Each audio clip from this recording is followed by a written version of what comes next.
Avoiding your unfinished home projects because you're not sure where to start? Thumbtack knows homes, so you don't have to. Don't know the difference between matte paint finish and satin? Or what that clunking sound from your dryer is? With Thumbtack, you don't have to be a home pro. You just have to hire one. You can hire top-rated pros, see price estimates, and read reviews, all on the app. Download today. This is VSiN, the sports betting network. This is Money Moves on VSiN, the sports betting network.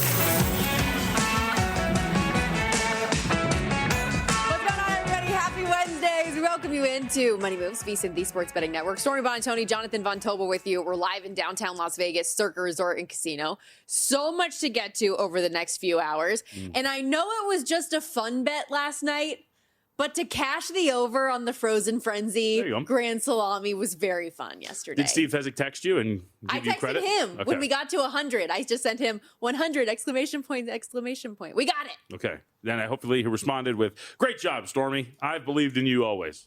I mean, I got the idea from him. So okay, right. It was like a sidebar thing because there was a record last year, and then this year we had a bunch of goals. So it was fun. It was good. Good for you. I watched like a couple minutes of hockey. There's baseball. Did you watch any of the basketball. whip around, or did you just watch the standalone like national game? As the it whip was around on? thing was Okay, cool. Yeah. Good. So I felt in tune with what was going on in the hockey community for a good 30 minutes. How did you feel watching the Clippers game late at night? Not great. How about that, by the way? Let me double check this from the last night for the Los Angeles Clippers. So Clippers off to a rough start, as you know, for the season. It's not really it's not great. It's 2-2. Yeah, 2-2. Like you'd expect maybe a little bit better. But for one, James Harden yesterday, a lackluster second half for him, including, let me double check this to see if it didn't get any box score correction. That is correct. 20 points in the first half, none in the second. I believe his closing score point total prop is 21.5. Okay. Or 20.5. So that's fixed. a killer. Absolutely fixed. Typical. Yep. But hey, offense isn't great. 2-2. Warriors are pretty good. We'll see what the season has in store, but somewhat sad. But I will say really quickly, NBC's killing it with this, man. No. They do have you seen the introductions? Like, how in Sunday Night Football, they're like Patrick Mahomes, Texas Tech. Now they do that for the starting lineup for these guys in the NBA. And the production quality is so much better than what it was prior years. So they're killing it, dude. Very cool. They took note of the things that people maybe didn't like before or don't like from other places and are doing their own thing with it. I know that has gotten a good response, and so has the, Amazon? The early returns on that have been really positive in the NBA as well, which, by the way, we do have 10 NBA games on deck later on tonight. A lot more to discuss in the NFL and beyond. So let's set the table with what's on deck here on Money Moves with the Rundown. It's time for the top headlines and topics of the day. This is the Rundown. So, we have a few great guests on deck today. Kendall Valenzuela and Mark Drumheller, Fantasy Life. Kendall's going to break down some of the waiver wire potential pickups this week, players with favored matchups that could be worth targeting as well in the prop market. Mark is going to be in studio with us, going to get into some early sides in the Week 9 NFL slate. And then also, later on in the program, Bailey Armour from First Bet preview an exciting horse racing weekend, the Breeders' Cup out there at Del Mar. And we did get some big news for the Breeders' Cup Classic as well. No Sovereignty as a scratch with an illness, the Kentucky Derby winner. So we'll get an update on her for what to expect from the weekend. This is the best part about our show. We cover all the bases. We'll have hockey, we'll have NBA, we'll have horse racing, football, and everything in between. So looking forward to hearing from smarter people than I on topics that I don't cover very deeply, like horse racing. But we will also get into one of our specialties, which is college football, particularly that of the West Coast bias variety. So we're going to have a little fun with some of the West Coast games. USC, Nebraska, Utah, Cincinnati. Who's the best in the Mountain West? Cal should have beat Virginia Tech on Friday. How will they fare as a home dog to Virginia this week? Lots of good ones on deck. That one I think is really intriguing. I mean, obviously, we've talked a little bit about the ACC, and oddly enough, as part of West Coast bias, we will talk about the ACC yet again. But that kind of is a big game. I mean, Virginia, again, with this race to get to the title game and all these sort of things, and what the ACC champion will be, what the championship game will be, Cal can play spoiler and upend some seasons. I love it. Yeah, right? I mean, you seem sarcastic about Justin Wilcox team as a home dog. Let's go. I feel like you'd be tempted by the Golden Bear.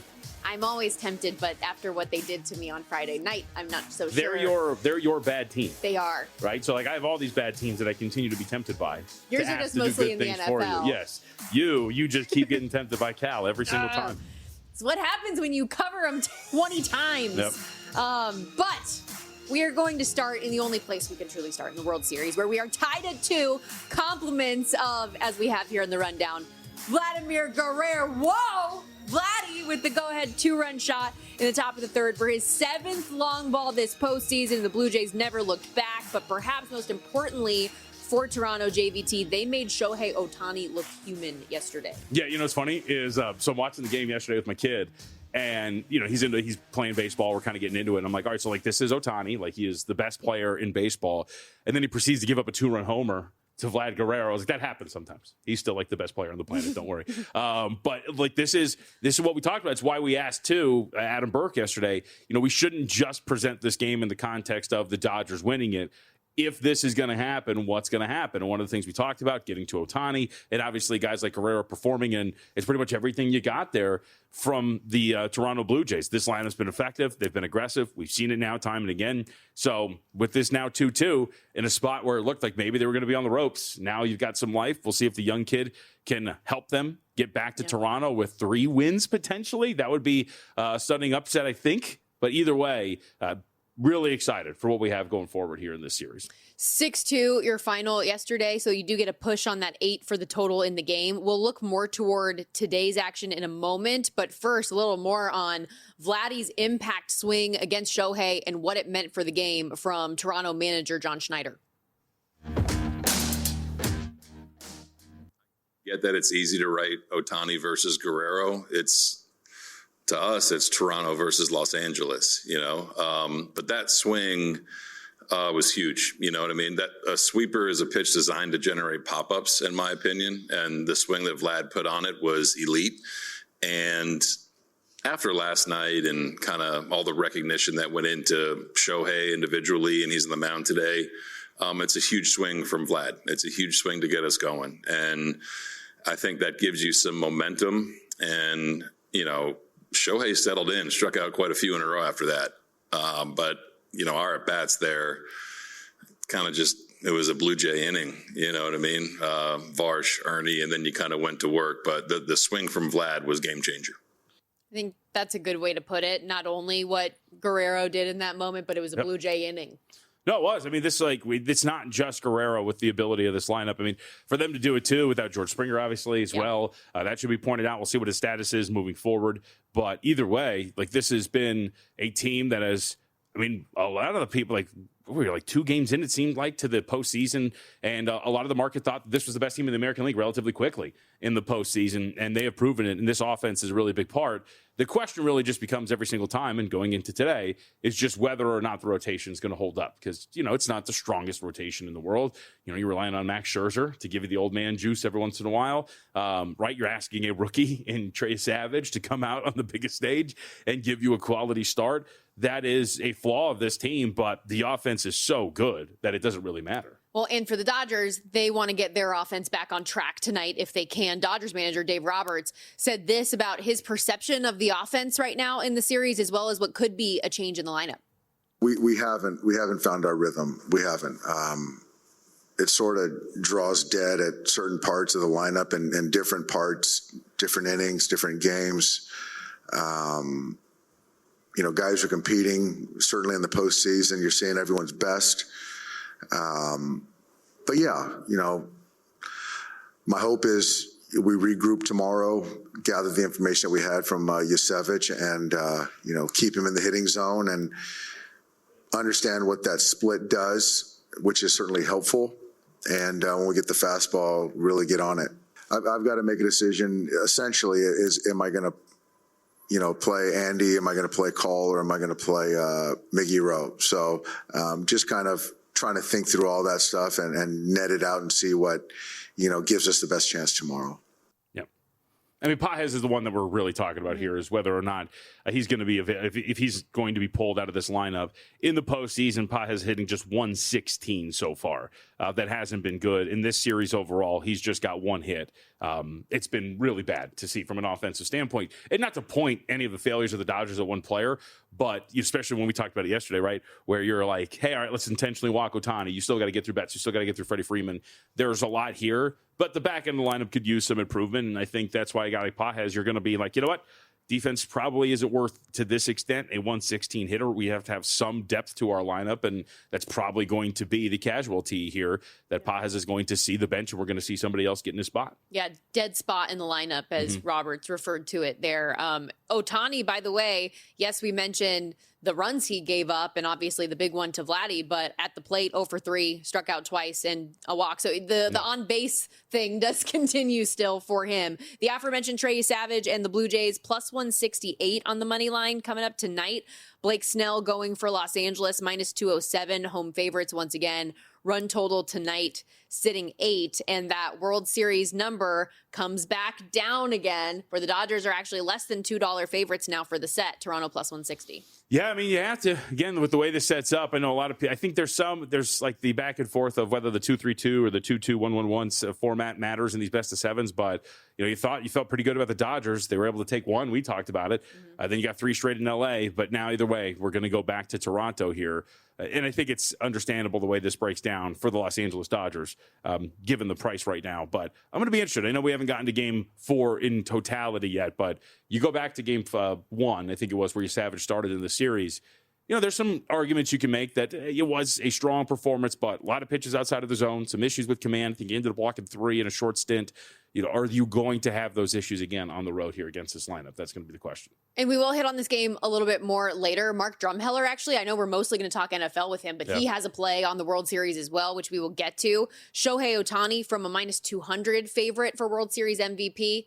Still odds on, but minus 160 after the performance yesterday. Freddie Freeman time? 25-1. He's got a walk-off home run. Ohtani was fine yesterday, but he wasn't great pitching. As the great Paul Howard would say. It's juicy. It's juicy. There you go. See? I think it might be time to add a little. Okay. Build out those the veneers. portfolio. Yeah. We are just getting started here on Money Moves. So much more to come. Coming up, we've got a handful of notable injuries to be aware of in the National Football League this week, including Bengals quarterback Joe Flacco, whose What's status the difference? is up in the air for Sunday's game against the Bears. We'll tell you what Zach Taylor had to say about it today, coming up.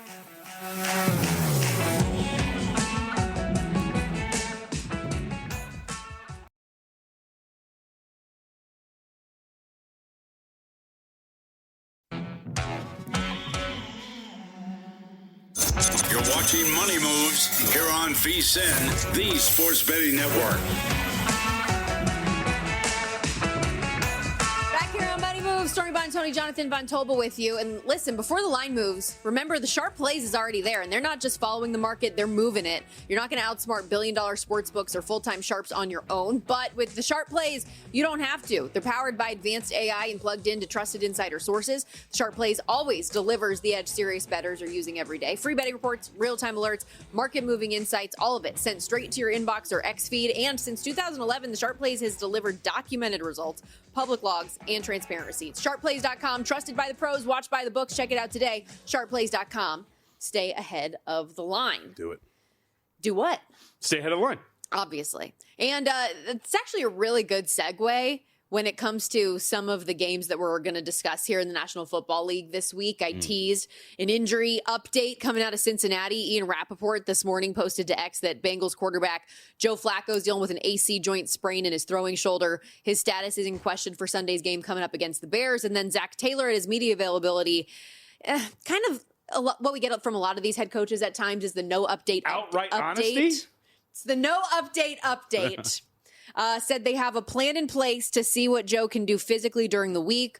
He will not be at the portion of practice today that's open to the media, but will come out after, wants to see how the week goes, but added, quote, if anybody in this league can get by with minimum reps right now, it's him. So that sounds to me like, okay, he's probably going to play. We haven't seen any movement on the spread in this one. If the market believed Jake Browning was going to go, I think it would.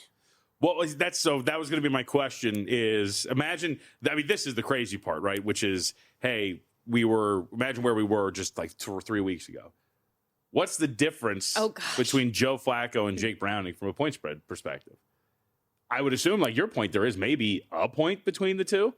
But if I were to tell you that, like, hey, coming up here in a few weeks, Joe Flacco is going to be a little dinged up, and there will maybe be a difference in the line.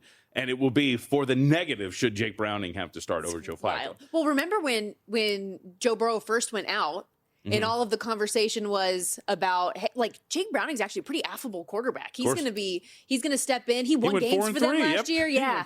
All that talk. And it just went out the window. The dude has a serious interception problem. And I know Joe Flacco has that itch himself as well, but I think very clearly is the better option between the two. Now the question is an injured Joe Flacco better than a healthy Jake Browning? So how do you take that? The spread is 3. Cincinnati getting points at home, total 51.5. I mean, you know me, I am a pessimist, especially when it comes to Joe Flacco, and I feel like we're just waiting for Cinderella and the clock to strike midnight on the level of play that we have seen from Flacco.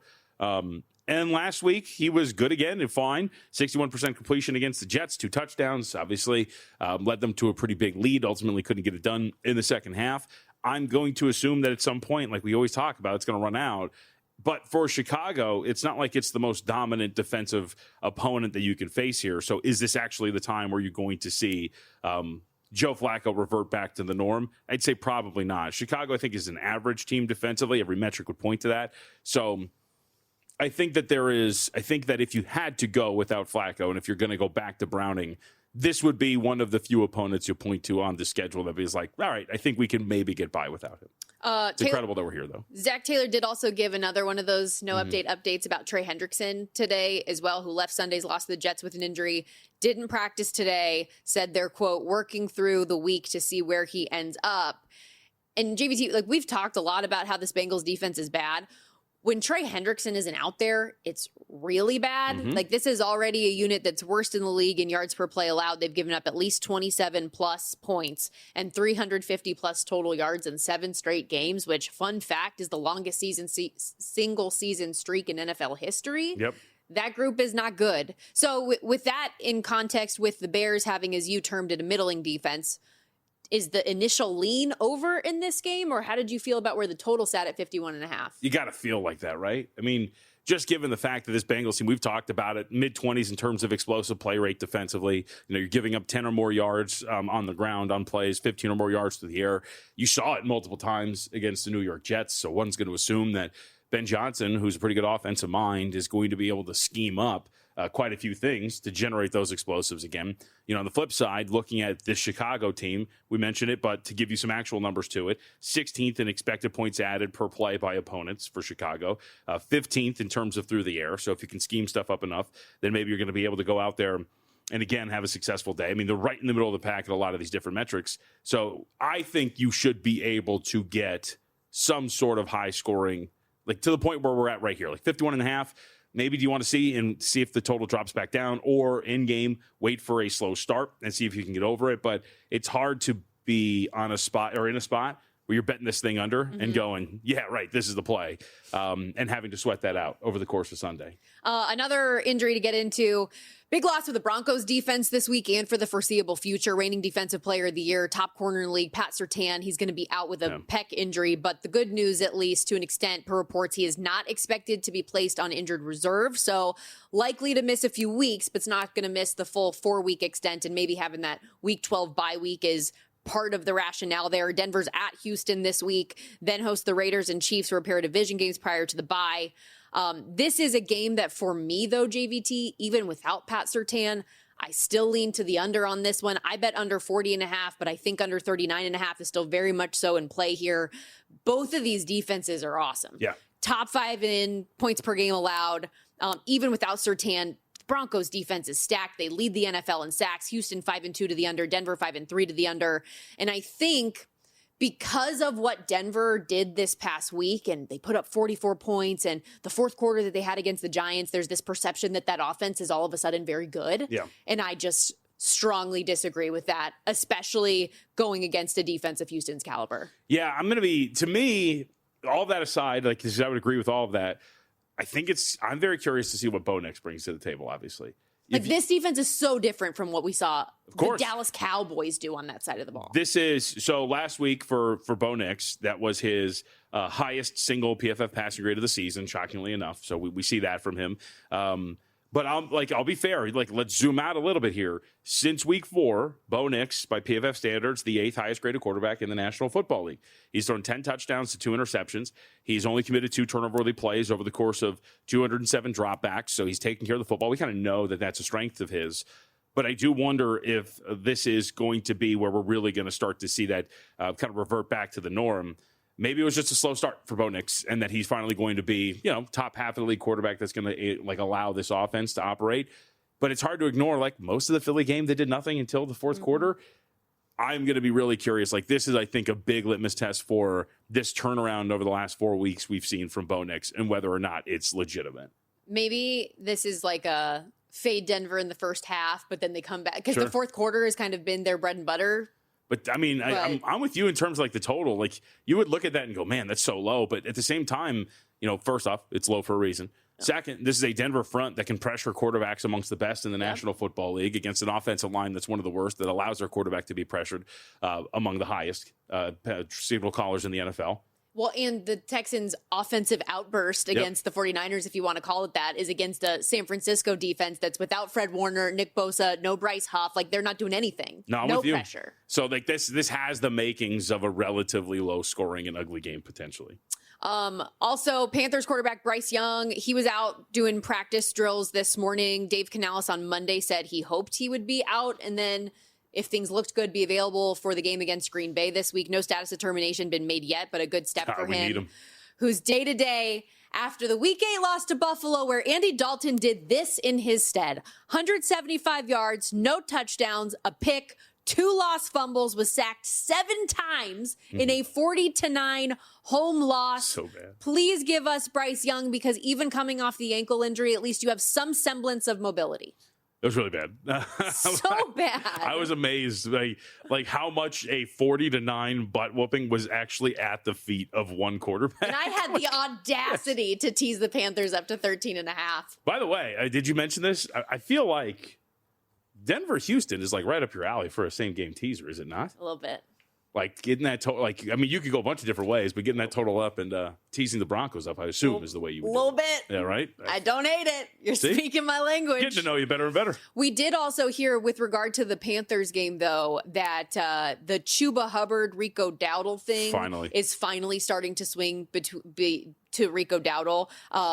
Dave Canales addressed it. He said Chuba's meant a lot to the organization, and we've talked a lot about the 4-year, $33 million deal that he signed. But said we cannot ignore that Rico has been exceptional in a couple of games and in the opportunities he's had even the last 2 weeks. And so it seems like they're going to make a shift back to that direction. Prior to the 2-back strategy they've deployed since Hubbard came back, when he was sidelined, Dowdle had 473 yards from scrimmage and 2 touchdowns in a pair of wins.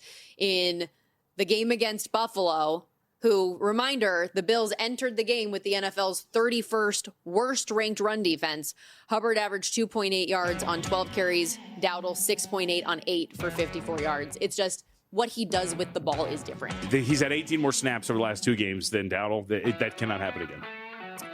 Game spread, by the way, against Green Bay. Carolina getting 13.5 on the road at Lambeau Field. Total 44.5. We're going to keep the NFL talk rolling next with Kendall Valenzuela of Fantasy Life. What some of these injuries might mean for your fantasy team and the prop market, coming up on Money Moves.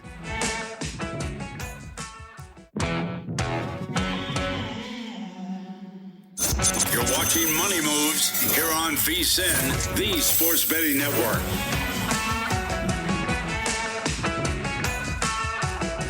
Don't let me forget, as we will have Kendall Valenzuela coming up in a couple of minutes, but I have a question for you about your other job.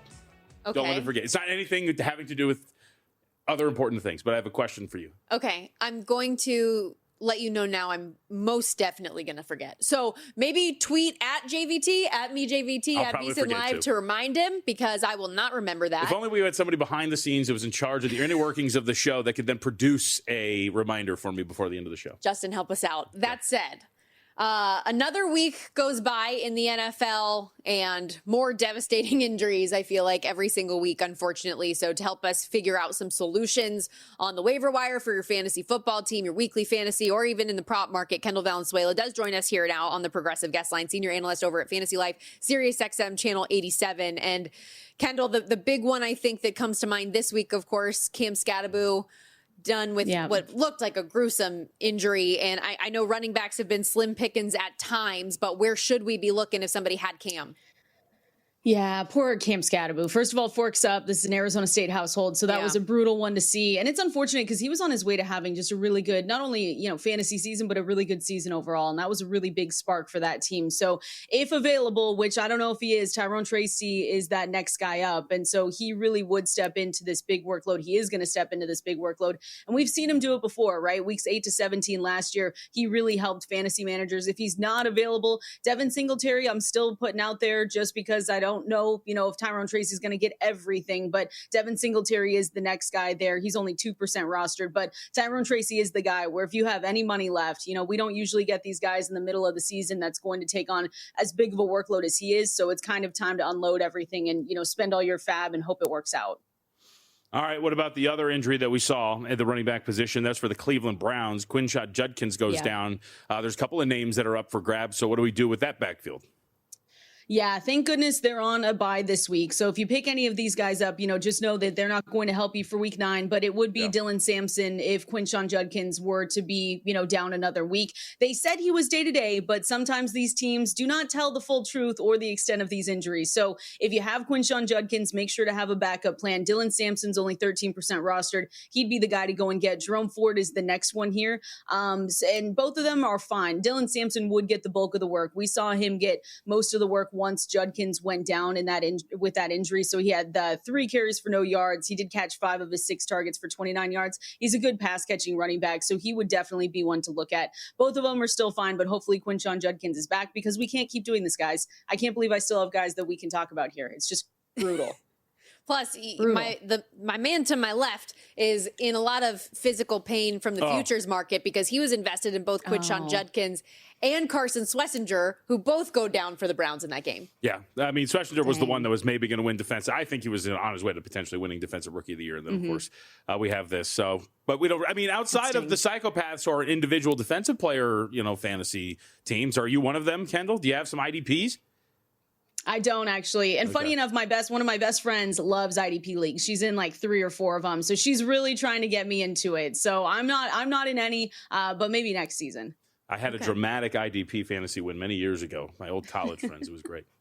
Care to elaborate? No, because nobody cares. I'm just saying I actually kind of liked it. But Richard Sherman had a great run, including a returned block field goal for a touchdown. Okay. All right. Let's shift gears and go to some wide receiver options here. I know it's not quite bye-mageddon like it was last week with 6 different teams on bye, but still 4. So options could be limited out there. What are you pursuing?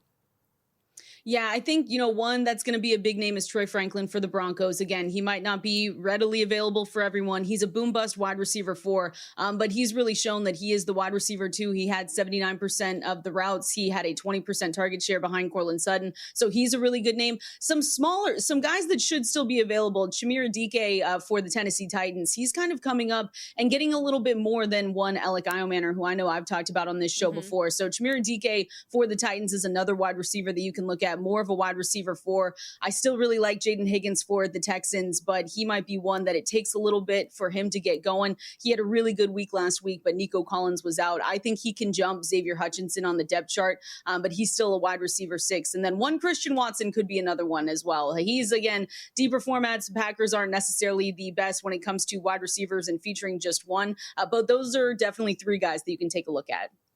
All right, a name that I keep hearing pop up is Malik Washington. Is that one we're going to look at too? How do we feel about him moving forward? I don't mind it. Because the thing is, Malik Washington, when I wrote him up, it was with the idea that Jalen Waddle gets traded. And that has been, he's been part of the rumors for like a month now. I don't know if I necessarily buy it, but I do think that Malik Washington is a receiver to pick up no matter what. Because even with Tua Tagovailoa in his flu game, Malik Washington looked good. And it kind of was surprising to a lot of people, myself included. But he had, 4 targets, came down with all 4 of them, 36 total yards and a touchdown. I think in deeper formats, he should be rostered just because of injury injuries. We know that Darren Waller is going to be out for still a couple weeks here on that IR stint. And if Tua Tagovailoa wants to look good again this week, you could maybe use him. With Jacoby Myers with a Q next to his name, again, everything that's going on with the Raiders, Trey Tucker, Jack Bash, why are those guys that you might be leaning toward a little bit more? Yeah, Q next to his name, and maybe he gets traded by next Tuesday. So next Tuesday, the 4th, is the trade deadline. So that's at 4 p.m. Eastern. And I think that Jacoby Myers is all but going to be out of there because he's been very vocal about that, guys. He just really does not want to stay in Las Vegas. So they went out and they made some moves over there. But to, Lockett, I don't think Lockett's going to be anything, but maybe he will be. Trey Tucker is one where if he's available, I still like him, 38% rostered over there. I just think that if Jacoby Myers gets moved, all these guys kind of move up the depth chart, especially with Brock Bowers still being a little bit limited. You can tell that injury is really, starting to wear on him throughout the season. He has not just been the Brock Bowers that we know and love. So I think in a case where Jacoby Myers gets moved, Trey Tucker definitely jumps up the depth chart, and then Jack Bash is a really good stash play. You want to be a week early, so this would be the week to get him. Is there anybody I always like to ask every week, from a streaming standpoint, is there anybody you might want to look at for this week that would be at the top of your list? Yeah, I think, I think I have a couple here. And I think one of them that I was looking at for quarterbacks more specifically, because we have to be really careful. It looks like, Joe Flacco might not play this week, which is just a really, really tough blow for some people. I'm looking at Sam Darnold. I think that he's 21% rostered in ESPN leagues, which is still too low. So I would go with Sam Darnold this week. And if you really want to try your luck with Tua Tagovailoa, I think Tua could be one where you just look around and you say, okay, they face the Baltimore Ravens. I think this is going to be, a Baltimore Ravens team that looks a lot better towards the end of the season. And they're really making a change and turn right now. But that is for tomorrow night. So I would actually go with Tua, but Sam Darnold's at the top of my list this week. So how are we handling J.J. McCarthy? I know this week, probably not where you want to start him against the Detroit Lions pass rush, but is he somebody that you think now coming back healthy, and we know the Carson Wentz injury, is he worth picking up for the future? I think he's worth picking up in super flex formats. I am one where I am down so bad in a super flex that I am probably going to have to start him, and I'm not loving it because we've only gotten one good quarter out of JJ McCarthy. Carson Wentz is obviously going to be done for the season. He has to go through a surgery just because of how beat up he was over the last 2 weeks. But I want to tell myself a story that JJ McCarthy is going to be good because he's got the quarterback whisperer, Kevin O'Connell. He's got really good weapons, but we haven't seen it yet. I think they're going to let him run out the rest of the season because they have to figure out if they have their franchise guy in him or not. They let Sam Darnold walk because of that. So I would only recommend him in super flex formats. And even then, maybe wait one more week and see how he looks. Well, and JVT even then got to overcome the offensive line issues that they're having too in Minnesota. Yeah. That is very true. Sorry, I was scrambling to maybe in my VSiN league add Sam Darnold in my Guillotine Fantasy League. So we will see if that's the case. Justin Fields and Baker Mayfield on buys, but I have a very good team. Might win this whole thing. All right, what about for the Chicago Bears this week? Anything that sticks out for them that we can add? I love Kyle Monungai. Kyle Monungai is one that I'm always going to recommend because I think that DeAndre Swift is going to have a really good run out here in the next few weeks. If you're a DeAndre Swift manager, hang on to him and then get ready to maybe potentially sell high on him because they have a really good next couple of games for the Bears. So I think Kyle Monungai is one that's going to come up quickly, and he's going to be one that people say, wow, I wish I had him on my team. And if you're able to, get him in this week, it's going to be really good for you. So Swift is good right now. They play the Bengals, they play the Giants. Those are two, really solid teams that really solid because we like to play against them in fantasy football. So he might move to sell territory after that. But yeah, Kyle Monungai, if you're looking at anyone from the Bears, it would be him. I saw Colson. I know we've talked about Colson Loveland in the past too, but is he still somebody you think is worth grabbing onto as well? Oh, yeah. Yeah. Colson Loveland, another one. Colson Loveland, especially if Cole Kmet is going to be out again this week, he is definitely one that you can go and look at. He had a really good target share over the weekend, and he is also someone that hasn't had a good start to the season. He's been one that I put I have a lot of stock of Cole Kmet, Colson Loveland, let's just say that. But 78% route participation rate, 15% target share. And again, we like to play anyone that's going up against the Cincinnati Bengals. So he could be a really good streamer this week. Kendall, you're awesome as always. Thank you so much for the time. We'll talk to you next week. Awesome. Thanks, guys. Bye. Kendall Valenzuela, guys. Again, check out all the work over there at Fantasy Life, SiriusXM Channel 87 as well. And my fantasy team name, even though Colson Loveland is one of my backup tight ends. Okay. Your body is a Loveland. Good, right? It's pretty good. I like it.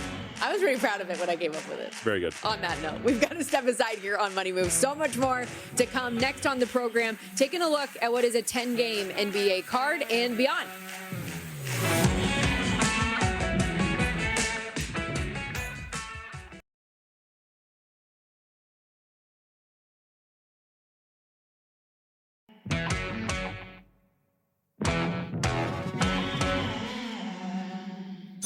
You're watching Money Moves here on VSiN, the Sports Betting Network.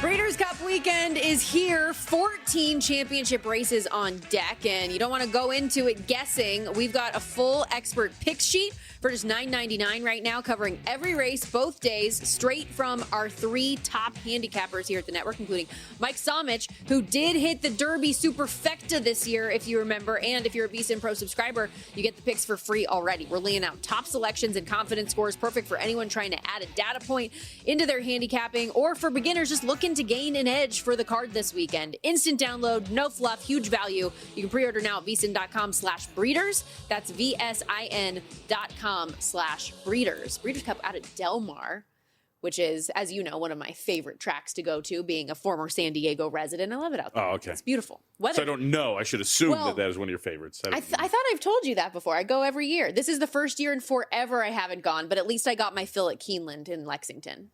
I'm sorry you had to deal with that. It was really, really tough weekend for me out there. I didn't even think I told you. No, you didn't. I hit an exacta box while I was out there at Keeneland. So in between our meetings, when I had the Kentucky Texas game 2 weeks ago, we did our Kentucky meetings with like Coach Stoops and everybody.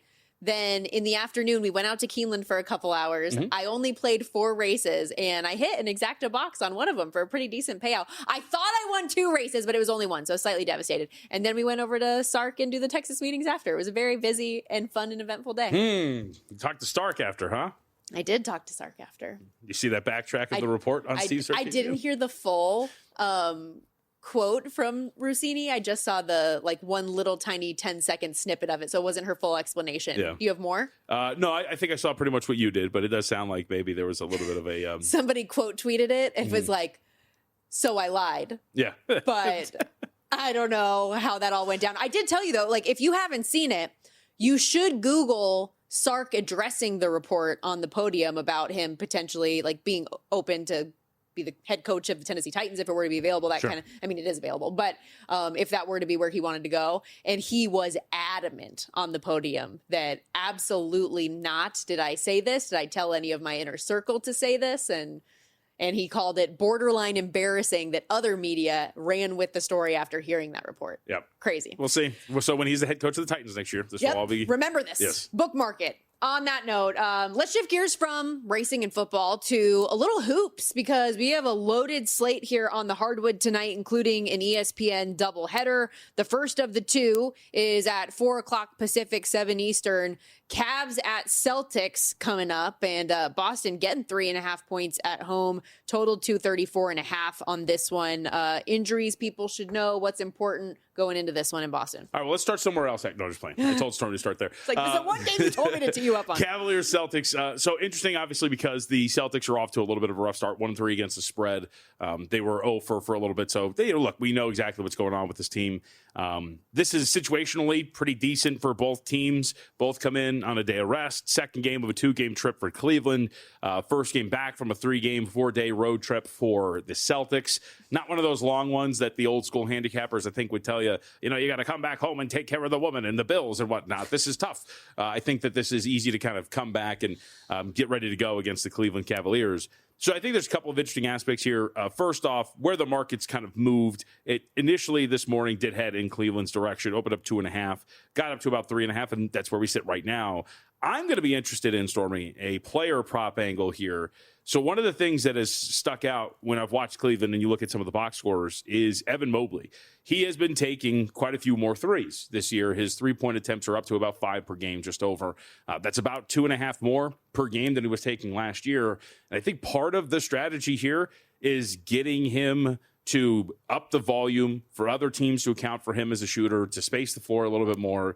It's kind of been the bugaboo for the Cleveland Cavaliers, the endless question of, do you play Mobley and Allen together? How do you make it work? And so I think we're starting to see them steer a little bit more into this and see if they can make this part of their game plan. So the whole point here being is that right now, despite the fact that he's taken more threes, he hasn't really hit. It was the first game in which he had multiple threes. Since then, he's hit one in each.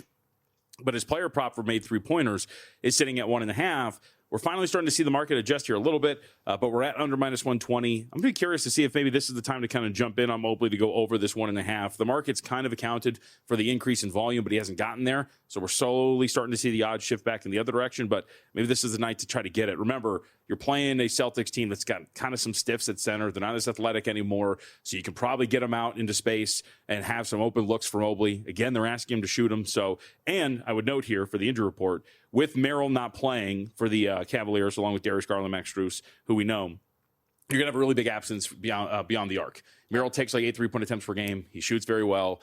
So I would assume maybe you even get more 3-point attempts from Mobley to try to replace that production from deep, and maybe you can get 2 or more made threes from Mobley tonight. Speaking of absences, a couple that are going to be impactful in the second national game coming up with the Lakers and Timberwolves. Luka Doncic, we know, is missing time with a finger sprain right now. And on Minnesota, Anthony Edwards out for at least the next couple weeks dealing with a hamstring. They are 7.5-point home favorites against the Lake Show, 225.5 your total here. Yeah, I mean, this is one where I feel like you can feel pretty confident and be like, why? Like, what? Like, let's just draw the line through this one and move on. But there is something that I think is worth bringing up. The Lakers over the last few games, I want to pull this number up so I can get this right. Austin Reeves has been crazy because he has been the only Laker player worth anything really to run your offense through.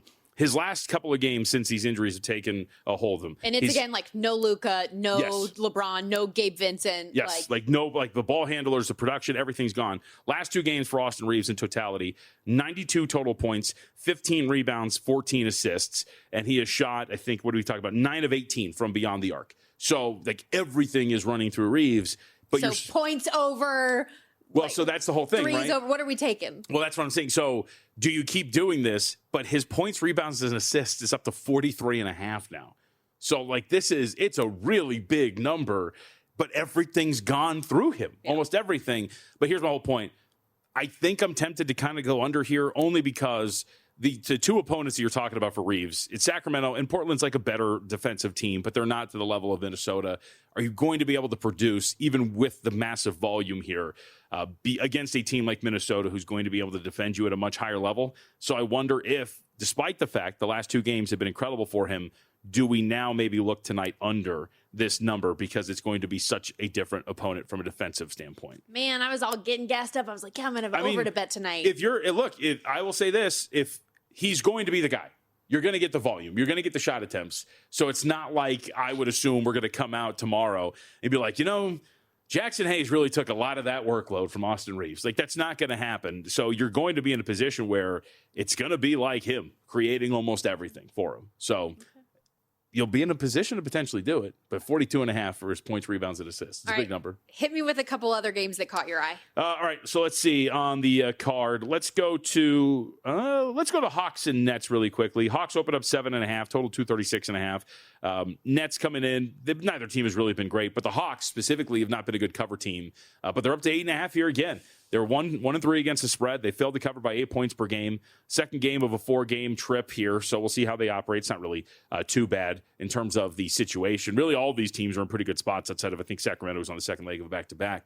But, the Hawks have not been good on offense or defense, and I was really curious to see if a spot here for a guy like Cam Thomas, against a team that has had a lot of trouble in terms of the way they've been defending in the early going, would the Nets either be live to stay inside of this number against an overrated Hawks team that I think in the big picture is going to be pretty good, or could Cam Thomas, whose own points, rebounds, and assist number is set at 30.5, or his points set at 23.5, lower end of what he's achieved up to this point of the season, if maybe this is going to be another situation where he can find a different way to play against Atlanta, maybe not take 8.5 because the market seems to kind of be in. Some spots reach 9, but I think also from a side standpoint, man, like 8.5 seems like a lot for Atlanta, given what we've seen from them. And I think Brooklyn might be live to stay inside of the number. Last thing before we get out of here, there are a couple 1.5 point spread games. The Grizzlies laying 1.5 at the Suns, taking on Phoenix. We've got the Orlando Magic in Detroit, another 1.5 point spread there. With those short spreads in basketball, do you just feel safer taking a money line play, or how do you approach it? Well, money line so if let's you go to had the Memphis. favorite, for example. Well, let's go Memphis and Phoenix for example, right? The total's 241.5, and it's a 1.5 point spread. I would argue, why would you bet it pre-flop at all? Sure. Because you're going to get a bigger swing. That one would assume that with a total of 241.5, we're going to see some very strong volatility back and forth. More than likely, Memphis is not going to blow Phoenix out and also get this game to that total. So you're probably going to be able to find a moment. I mean, hell, if the Suns just come out and go up 7-0, you're going to be able to get something here with Memphis. And that, to me, in games like this, is probably a way to go. You don't even want to mess with it pre-flop. Just let's see where it starts. But the other one really quickly, because I know we're up against it. Orlando just hasn't been good. If Detroit's injury report was a little bit better, or we'll see if it clears up, that would be a side where I'd be pretty interested. But Asar Thompson's questionable among some others that are not going to play, and that's the one that I think gives me some pause. That's our first look at the card. We'll hit on more NBA a little bit later. JVT does have some best bets in pocket for the night. But first, it's a big horse racing weekend out there at Del Mar. We will get to it all with Bailey Armour of First Bet coming up next.